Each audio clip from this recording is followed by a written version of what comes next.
les clubs ont droit à une semaine, 3 jours de repos. Nous, non. Chaque 2 jours, on joue. Et même, on va jouer samedi. Je ne comprends pas pourquoi on a accumulé les matchs chaque 48 heures. Donc, c'était un peu difficile. Et aujourd'hui, on a essayé de gérer le groupe. J'ai donné l'autorisation de jouer à Jibrail après 2 mois d'absence. Bien que l'un des journalistes a critiqué mon changement avec Jibrail la semaine dernière, je dois lui dire qu'il doit me contacter le service médical de la paire pour donner un aperçu sur le changement de Jibrail.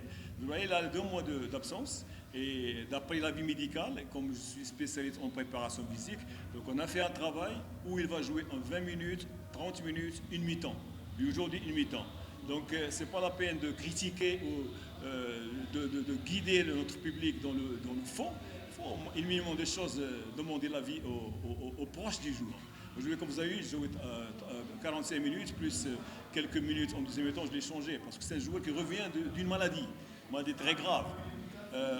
Donc, on a essayé de travailler en premier mi-temps, on a marqué 2 buts, on a géré en deuxième mi-temps, et après, j'ai changé l'équipe 4 jours, ou 5 jours, parce que Bosco, il a en milieu de terrain, en animation offensive et défensive, c'est un peu difficile pour lui, vu qu'il a joué les 6 matchs au complet, donc c'est un peu difficile, sinon on va risquer une blessure. Même Claude a reçu un coup sur la tête, donc il est obligé de faire jouer Hakim. Et pour les 3 attaquants, ils ont déjà joué plusieurs matchs, donc je les ai soi-disant soulagés aujourd'hui en intégrant Mamadou qui revient du voyage en tant que titulaire parce qu'il était en Mauritanie avec son équipe nationale, il joue en barrage. Jibrail aussi qui revient, comme j'ai dit, d'une maladie. Et puis c'était William. On a essayé de faire une animation offensive qui est composée sur le mouvement, au milieu de terrain et en attaque, en intégrant dans le système offensif les arts latéraux. Je crois que ce journaliste qui part d'une animation va voir ça, sinon je pense qu'il a vu ça à la télé, bon, il ne peut pas suivre. Sinon, il doit savoir ce que c'est l'animation offensive. Donc aujourd'hui, la victoire est venue au point. Après le match, comme vous avez dit, qu'on ne méritait pas parce qu'on démouille. Aujourd'hui, on a raté beaucoup de buts, donc c'est un petit problème qu'on est en train de régler. Défensivement, encore, on a réglé. Pour ne pas recevoir des buts, on va l'arrêter. Le retour de Younes après une déchirure au niveau des cuisses, je lui ai donné la chance de rentrer en compétition. Donc on est content du résultat et bien sûr et pour la préparation du futur match. Effectivement, votre journée, c'est votre match comment Alors vous savez, on doit comprendre des choses très importantes ici à Rwanda et à Kigali. Il y a un changement radical au niveau de technico-tactique des clubs. Il n'y a plus d'équipes faibles. Avant, oui, avant 3 ans, 4 ans, il y avait 2 équipes qui jouaient toujours le titre. Cette année, non. Comme vous avez vu, toutes les équipes ont eu des recrutements, ils ont de bons entraîneurs, ils ont commencé à travailler l'amélioration technique individuelle, ils ont travaillé le collectif. Donc, tous les matchs se valent, tous les matchs sont difficiles. Il ne faut pas avoir le complexe de supériorité. Je suis le plus grand, je gagne tous les matchs. Ça, c'est faux. Football, vous avez vu Paris Saint-Germain, il a perdu hier avec la dernière équipe. Madrid, avec Genoa, dernier, avec tous les titres que j'ai eus, avec le Champions League que j'ai eu, avec le Wydad et ainsi de suite. Donc moi, quand je lis une critique, je sais qui l'a écrit et qui est derrière. Moi, je connais. Et même la PL le connaît. Nous, on a un projet dans le futur. C'est ça. Et pour les journalistes, mon portable est ouvert. Si vous avez besoin des nouvelles de la PL, d'un autre projet, vous êtes les bienvenus. Il y a des journalistes qui viennent chez nous, on les accueille. C'est welcome. Mais attaquer la PL, le coach, le staff, le président derrière, on sait qu'ils sont derrière. Moi, je le sais, tout le monde le sait. Toute la presse connaît ça. Donc nous, on a d'ailleurs, moi, je ne vois pas les critiques. J'ai confiance dans ma compétence, dans mon staff, dans mes joueurs et dans mes dirigeants. Et Inch'Allah, on améliore nos capacités technico-tactiques pour le futur. Voilà, merci. Oui, thank you very much. Match yakugendekeye gute twabonye wagerageje gupusa muri geze mu mita ariko biranga ni match wari wateguye gute byagenze gute muri rusange normalement reka dushimire ubuzima cyaragiye na yakunze abandi zose na aperi ntabwo uzaba ufite ibintu byinshi urumva uje gushaka inota ryawe rigumane hanyuma ushake intsinzi ibitego badutsinze ntabwo ari ibitego twabaye kata ariko umupira bezi yahereza zibaho ubona ikipe nkuru zituruta barakora rero niyo mpamvu barya bakoze rero ntabwo nabasohoka ni abajene baracareye ejene dushaka dushireho imbaraga urumva ntabwo wamukuramo yatumuta babibone ko bakurije turakina turavumbura ariko dufite ikibazo cy'abasatirizi imbere icyo turagifite kugira ngo turimo kubikorera muri iyi minsi imbere muri janvier bazaba baje yari ibaye match ya gatandatu ya karindwi bitakaje nyuma yo kunganya izindi 6 ntabwo ntakaje niwe I mean nyuma y'izindi 6 wanganyaga mu firirizo uku kunganya gutya ni ibiki bitarafata abahungu ntibari bakumva turata ibitego kwa kundi petetre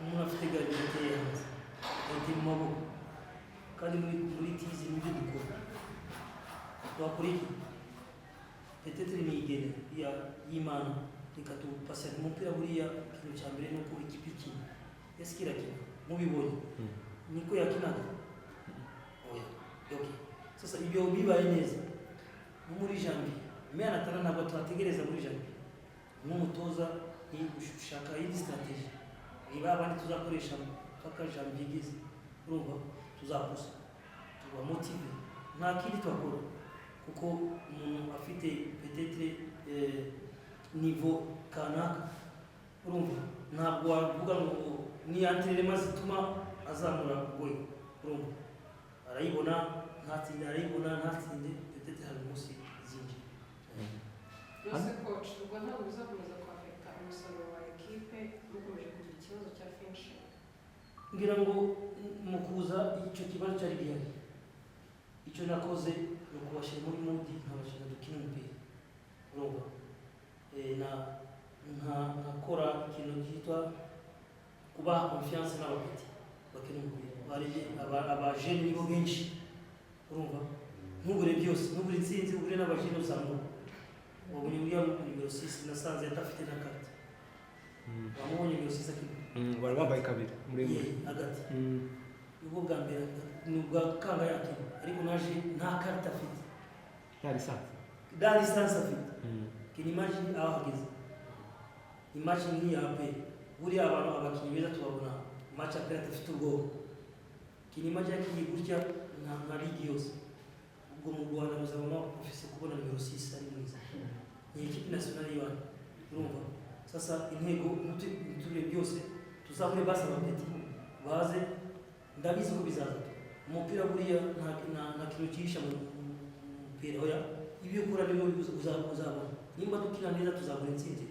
peut-être iminsi ntabwo kuko uzarebye amanota izindi zifite uno munsi dufite ariko next game dutsinze ni 10 abandi ni 11 tayari tuhageze je ntabwo mfite j'ai fait confiance à mes joueurs j'ai fait confiance à abategetsi j'ai fait confiance à mes fans ndabizi ko mu mupira ni patience chaque chose à son temps ndaza kubizaza coach urabivuga neza koko nibyo nabajene kandi murabibona koko bafite kwitanga bafite n'ubushake ariko ni experience y'abandi bakuru babo bashobora kureberaho irakenewe ku bwawe ubona biramutse bikunze mu kwezi kwa mbere ni nk'iyihe myanya wakongeramo imbaraga kubwiye n'abasatirizi nta handi nazo coach batatu coach barutayizamu batatu urebye aho ekipe ivuye n'aho imeze uyu munsi mu buryo bw'imikinire hari aho wayisanze natwe tuzi eteze uko yari imeze uyu munsi nibyo ni amanota 7 ariko hari akazi umaze gukora uvuze ngo evaluation nka Masudi wakira amanota ngaho mu makigeze niyo amanota yes kandi icyo nzi gusa ntabwo yakinaga gutya ushaka kubyemere ushaka kubyanga ariko ntabwo yakinaga gutya niyo kubwira akazi k'umupira ntabwo wabwira muri shambre ngo ndihishe ku kibuga urebye ingene yakinnye ni match zose dukina gutya ariko igitego kukibona ni ibibazo sasa nimba umuntu afite ubushobozi kanaka ahageze ntabwo icyo kora wowe ukamura ama exercice ukamumotiva peut-être ari we ashaka kuaterana urumva nk'ibitego bino munsi urebye aperi okazo zingaye baba ubazi ntayo twabahaye sasa igihe rero imene zibaho umupira ntabwo ari twebwe gusa hari abandi bakora garita ashaka gucenga bakamunga umupira bagatsinda ariko igihe cyo nishimiye yuko progression irimo kugenda neza